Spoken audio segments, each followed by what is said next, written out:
Welcome to Take a Moment, where we pause to talk about the things that matter. I'm your host, Liam.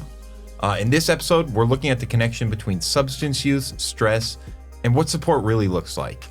Our guests bring experience from the front lines of mental health care and addiction services. This episode is called Take a Moment to understand substance use and stress, and our guests today are Lakisha Hyatt and Jose Crego.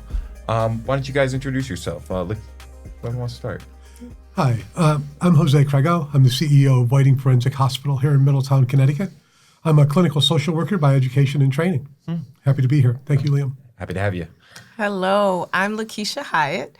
I am the CEO for Connecticut Valley Hospital, also here in Middletown, as both agencies part of Department of Mental Health and Addiction Services. I'm a nurse by background, so you have the nurse social worker duo today.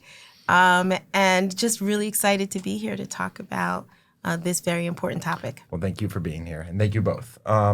So let's get right into it. So what are some of the current trends you're seeing in substance use in the community? I can start. Jose? With regard to what folks are using, or in terms of like what people use in like seeking recovery or seeking like the next steps. Like, what are these trends look like? Are these things people tend to look out themselves, or is this something that tend to be like brought upon them, or from your experience? Sure. So I think from my experience as a clinician, also as an administrator, I found that most folks seek treatment once something happens in their lives, that they find that they need to somehow reach out. So it's either a spouse, a parent, or an unfortunate event that occurs that has people looking for help. It's great to see, and it happens on occasion, but not many folks stop one day and say, is this too much? Is it becoming trouble? Typically, the individual themselves are blinded by whatever the experience is or the use. It's usually an event that leads them to reflect and say, or a series of events where they're like, that's correct, a relationship going sideways, whatever that might look like. Yeah, I need help. It's a wake-up call. What about you? What do you see? I think it's also individuals are seeking help when there is space for help to be requested. I believe that. So in communities where we can talk about substance use and that I'm struggling, or in communities and spaces where you can talk about, I'm not sleeping through the night and I feel sad all the time, whether it's your faith community or your family community. But I think that individuals struggle when there's no space, where there's the stigma, it's not okay to bring up something that was once perceived as taboo, right? Then it's harder. But when we have these communities where it's okay to bring up topics just like you would hypertension, right? We had been previously talking about stigma and mental health and how it should be more closely associated to a physical illness, as oftentimes it manifests itself physically too. Yeah, that's fascinating. Yes. And just adding a little bit to what Lakisha was saying, I think oftentimes we, as parents, as partners, as friends, we need to take a look at what the behaviors might look like, because those might be cries for help, and almost inadvertently at times. So someone who's all of a sudden acting in a way that's completely atypical of the way they normally would, that is usually an opportunity for someone just to ask, hey, how are you doing? And it may be it may be a difficult conversation to have, but people tend to maybe ignore these things or trivialize them as they don't see them. It's like, we just got to keep on moving on. But it's sometimes you do need to stop and address what's going on. Sometimes it just plants a seed in the individual's head. Yeah. So how has stress, especially since the pandemic, impacted the people in the communities you serve? Because we all hear about the pandemic changed the whole world. And especially in addiction and recovery, the numbers spiked significantly, where once they were, downward trending, but they have gone up. Like, what do you guys see every day? I think that the pandemic actually invited people to share a little bit more around whether it's their mental challenges or their substance use challenges, because the topic of isolation during the pandemic was often talked about, right? And then with conversations of isolation, people began to feel a little bit more comfortable talking about the impact of the isolation. And so what I'm finding sort of pre-pandemic and post-pandemic is more individuals are acknowledging feelings of depression or experiencing it. More people are experiencing depression, or more people are talking about mental illness and substance use without the cringe. Yeah. Right? Because maybe during the pandemic, they had no one to talk to for so long. And now that things are open again, they're more eager to seek these things out because it had been prolonged of like isolation, as you say. And yeah, fascinating. I think other individuals in communities started talking about it more, which permissioned others too. And that's a big thing is the conversations happening at all. Yeah. I think this medium also, especially during the pandemic, more and more podcasts, more and more folks, especially you have folks like Sheldon's girlfriend on. She's got her own podcast, right? And she speaks very openly about mental health and things of that nature. So it kind of normalized it a little bit, at least in that setting. So when folks were sitting at home alone, they had a place to go. It's many places, right? Yeah. There's many folks that spoke to it. So in that sense, it decreased it a little bit. I think on the addiction side, some of the pieces that I think might have occurred is that because of the isolation that existed during that time, it gave folks a whole lot more freedom to use more. So at the end of it, I think we saw, an opportunity or a willingness to go out and get help. Yeah.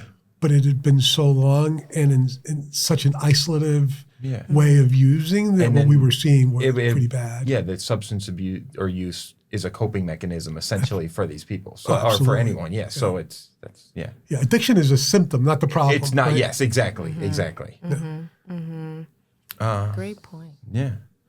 Well, so explain, what is trauma-informed care and why is it important to mental health services and the road to recovery?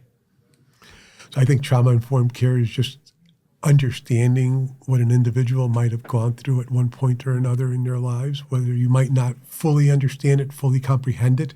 Some of the trauma that individuals endure are pretty horrific stuff, and it's really hard to, say, put their shoes on because it's just so outside the realm of what you might have experienced in your own life. Yeah.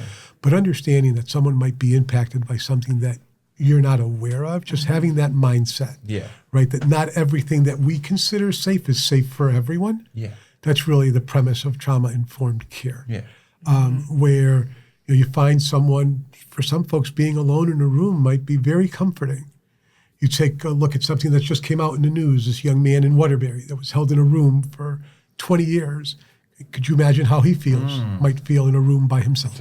Right? Nothing comforting about that. No. Right? So it's allowing ourselves to think outside what our own experiences have been to be able to somewhat understand how someone else might be experiencing what's going on. And I think excellent answer. Excellent answer. And I think it also, when you think about trauma-informed care, you bring that mindset to you work to bring that mindset to every interaction. Yeah.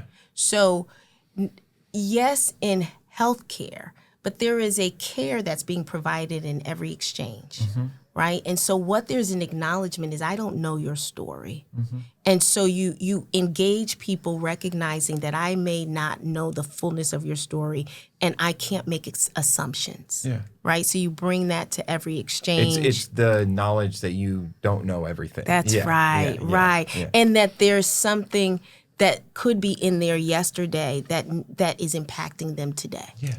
And so just walking with an understanding of that. And then you take that and you incorporate it into treatment and services and how you design care, and that informs how you interact with individuals.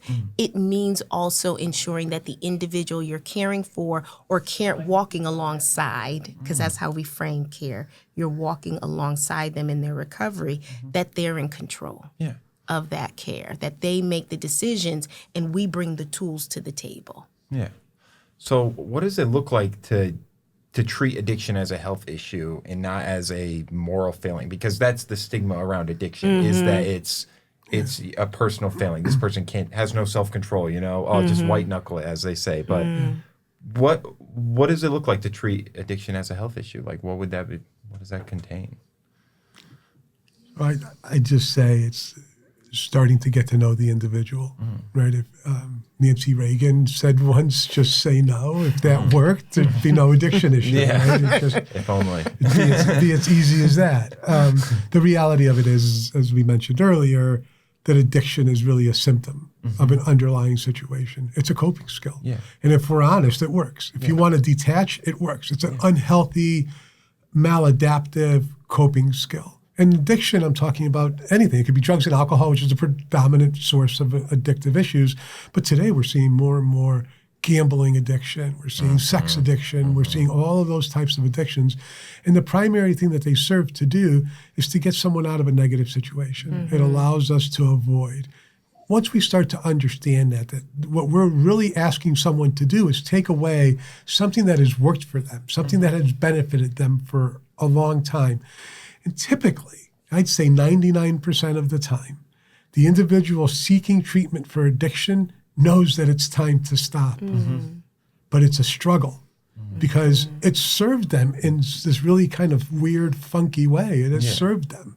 It's taken the pain away. Like you have someone who, let's say, is addicted to heroin and does a bundle of heroin a day. It's about 10 bags of heroin a day. It takes a lot to make that happen every day, especially if you're, it's a lot of money, it's a lot of planning, it's a lot of a lot. Yeah. But these folks make that happen. And once you're at that level, it's not about getting high anymore. It's just about making the pain go away. Yeah. It's just about not feeling sick. Just finding any level of comfortability just in your day. Yeah. Right. So understanding that and validating that, the reality behind that is the key. Because the majority of folks that I've had the pleasure of working with, if it were as easy as stopping, they'd have done that years ago. Yeah. Right. Yeah. It's about understanding what it is that it does for them, allowing them to recognize that that's what it's done for them in the past, and then starting to build on alternatives that are healthier.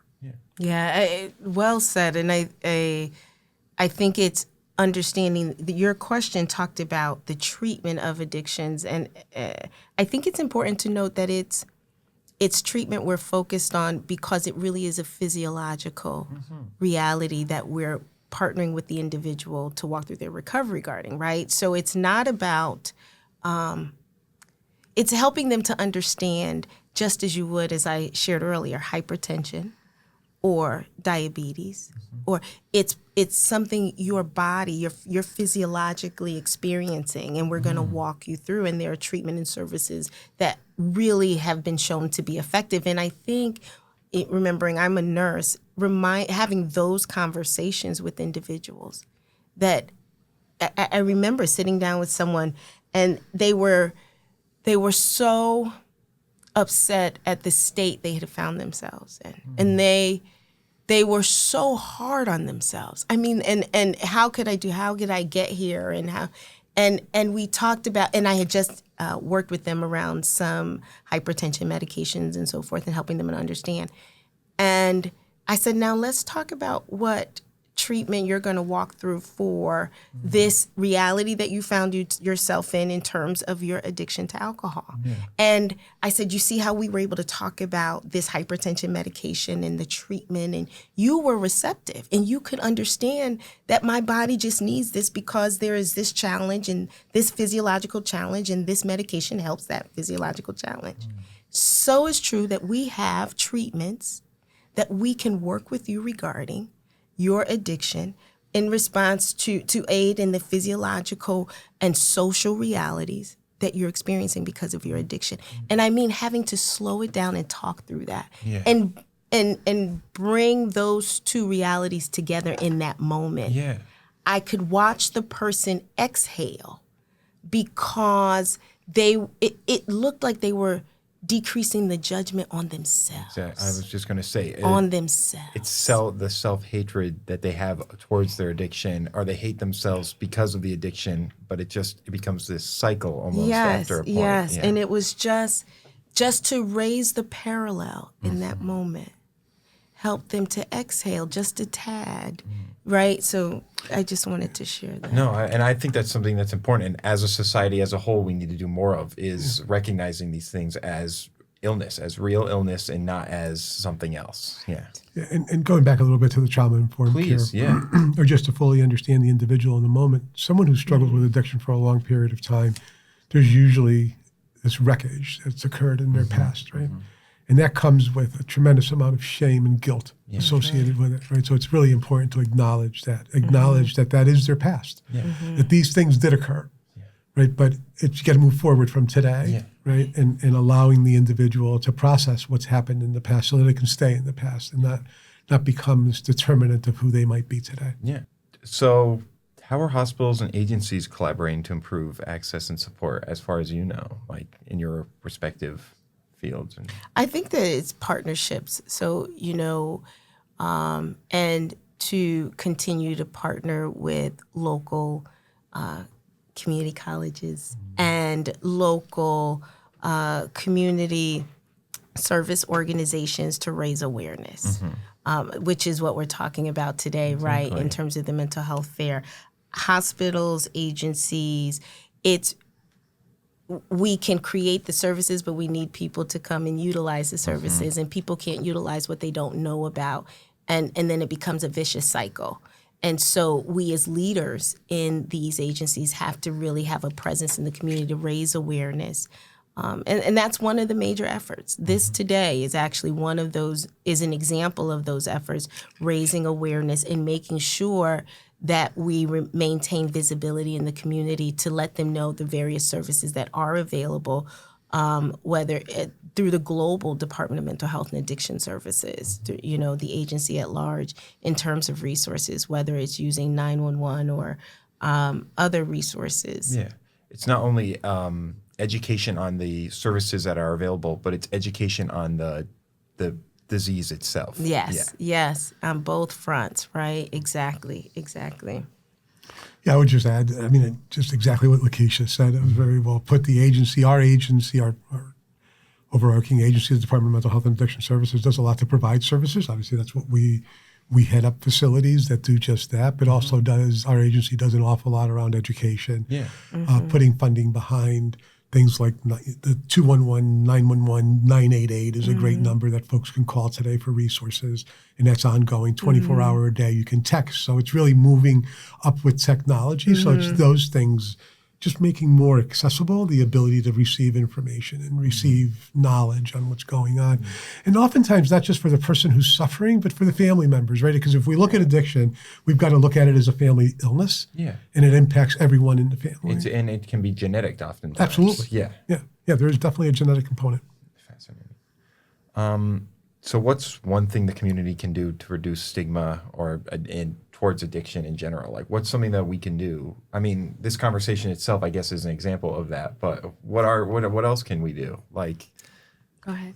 I was just going to say, I think the first thing is recognizing that whatever picture of an addict they have in their mind is wrong. Look at each and every one of us. We can be an addict. Yeah. Right. There's no socioeconomic barrier to addiction. There's no cultural barrier to addiction. There's no sexual barrier to addiction. As just by being human beings, we're prone to addiction. And it doesn't always look like someone in Skid Row in a gutter. Right? Functioning alcoholics, functioning drug addicts look very, very much like professionals that function each and every day, yet carry this with them, and they're leaving that wreckage in a lot of different places. So understanding that it's not someone with moral failing. It's not someone who looks a certain way.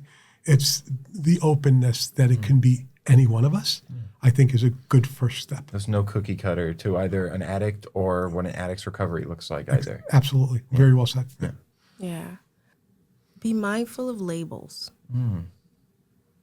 I think that's what I feel in this moment is just to be mindful of the labels and the biases that we carry. We all carry them, but be mindful of them and challenge ourselves. When you ask what can the community do, it's really, I guess I want to begin with what can we do as an individual. If you're listening to this, you're able to make a difference in the life of someone who is journeying through their recovery at whatever point they're at, if we just are mindful of our own judgments, biases, and no labels. No, catch ourselves. Yeah. We all have a responsibility and work to do. That's my push. So what is this format that we just conduct? What does this mean to you? Like, why is this conversation we're having important? Like, and also, well, I'll go into that, but why is this conversation important? In addition to hanging out with my friend Joe and all of you, raising awareness, able to introduce the lived experience, a clinician perspective, a nurse perspective, an administrative perspective to this great work of supporting people through recovery. Yeah. That's what this means. And then going off that, what does the May 3rd event at Harbor Park mean? And what's the importance of that? Is that similar? Or? Yeah, so it furthers what Lakisha's saying, right, is to really get it out there in the community, taking away the stigma where hopefully folks can come. And we celebrate so many different things in parks. We can go, there's so many different fairs, there's so many. And I think that this takes a step into normalizing that mental health is something that impacts us all. It's no different than being overweight. It's no different than diabetes or any other illness. We struggle with it as human beings. We suffer. And there's an opportunity to get better. And we don't have that opportunity until we take the first step and say, hey, I need some help.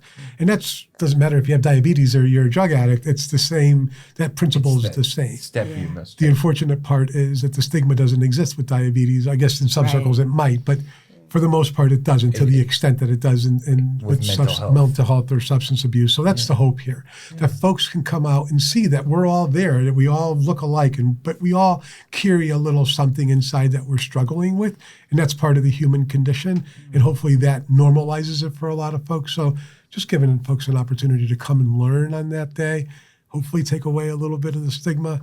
And I'm here there's going to be some pretty decent food there too, so an opportunity to eat. Perfect, right on. Yeah. All right, guys. Well, I'm just going to thank you both for being here with us. This was an absolute pleasure. Thank you. Oh, no, please. This wraps up the episode of Take a Moment. If you learned something today, share it with somebody else. We all have a role to play in reducing stigma, supporting recovery, and building a more connected community. Join us at May 3rd at Harbor Park. And remember, just take a moment when you need it. I'm Liam.